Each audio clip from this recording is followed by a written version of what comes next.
Hi, Gina with today's thought. And today we're going to be talking about something that it's kind of an occasional, periodic irritant.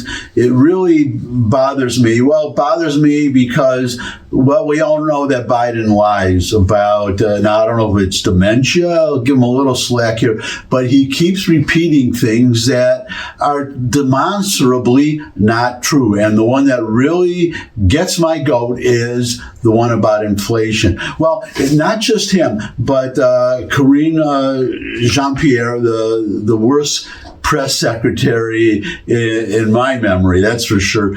But she says the same thing whenever she's questioned or Biden is questioned about the latest inflation figures, and they were bad. The CPI was bad, or it was higher than anticipated, and it shows that inflation is ticking up again. So we're saying, there's a debate about whether the Fed is going to lower interest rates. They should not be lowering them if inflation is not subsiding, and should even. Larry Summers said he's an economist and he's a Democrat too, by the way, but says that the Fed, he's anticipating an interest rate increase. Everybody else is debating not whether there will be a decrease, a lowering of the interest rate, but when the Fed will do it and how many. And they're counting on at least one because, there was one gentleman, James Grant, who's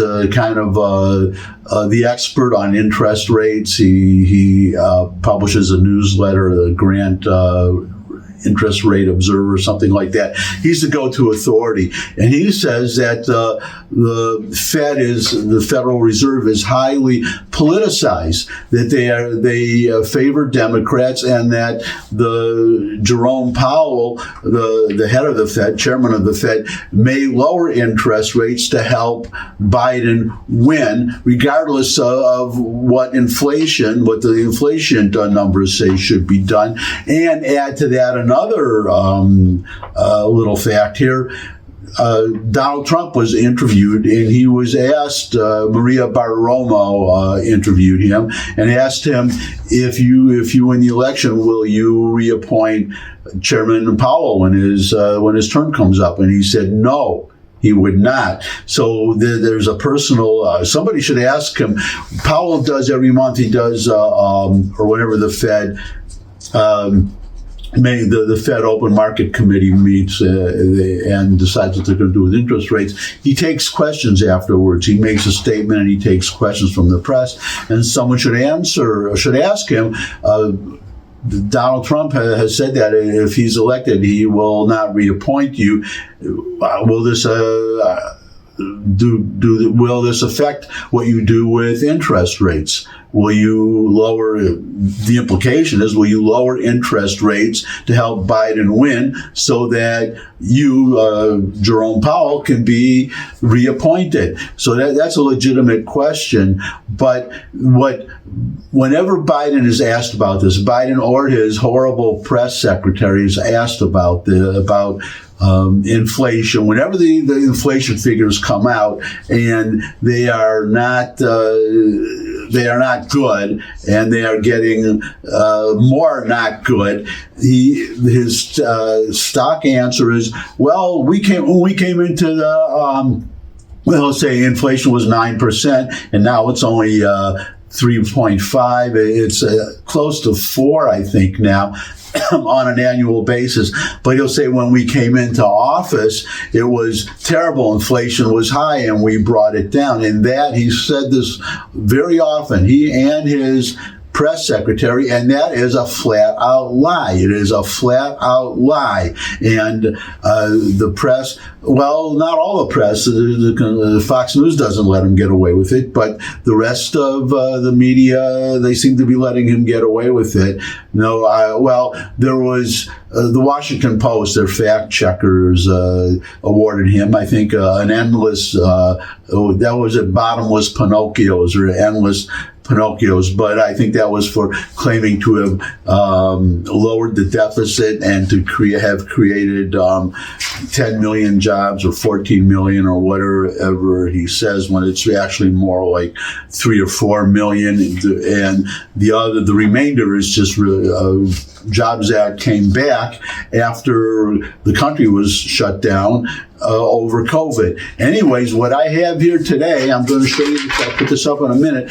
This is a chart. This is from the Bureau of Labor Statistics, okay? Bureau of Labor Statistics, the United States Department of Labor, and these are, well, let's just put up the chart. Here it is. This chart is showing the inflation rate, okay? And one of them is just the inflation of everything, all items, and the other one is all items less food and energy, okay? Because those two numbers can fluctuate a lot. The number I want you to look at, this is where the big lie is. Democrats say they have this phrase, the big lie. Okay, well, this is their big lie. And go all the way to the right. This is January of 2021. So this is when Trump left office and Biden came in. And what was the inflation rate? You can see, look at the number on the left, 1.5, and cast your eyes to the right.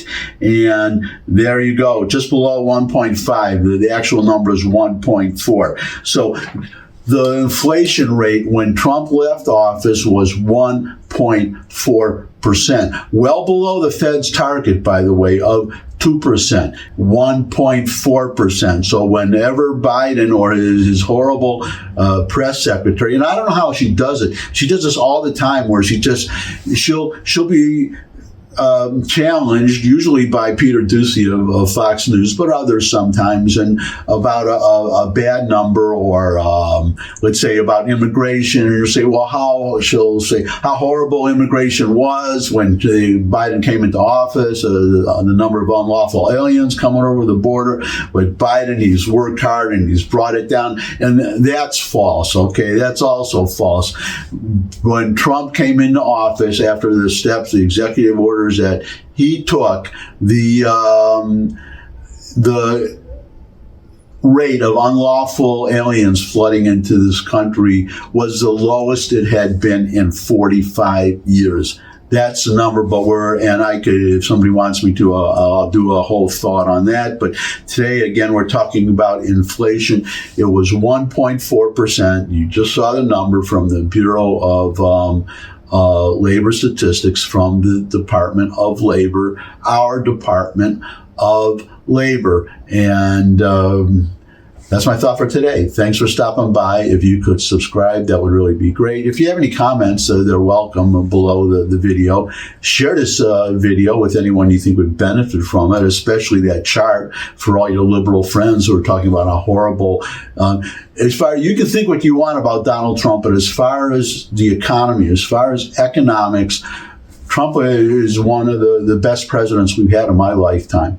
Easily, as far as low inflation and economic growth.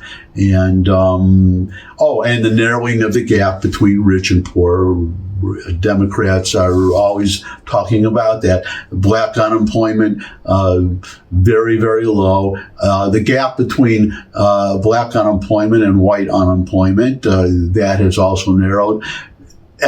This whole notion that everything was better under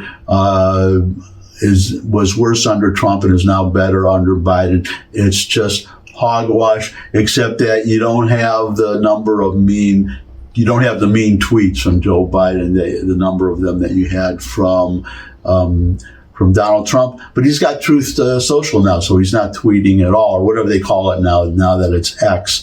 But anyways, there you have it. I always ramble near the end. I guess you know why it is because I like you all so much. I just love you. My heart just fills with love for all of you, whether you agree with me or not. And it's hard once I get started. It's hard for me to leave. I hate to leave all of you, and the hours between when I leave and when I do another video, they're just pure agony.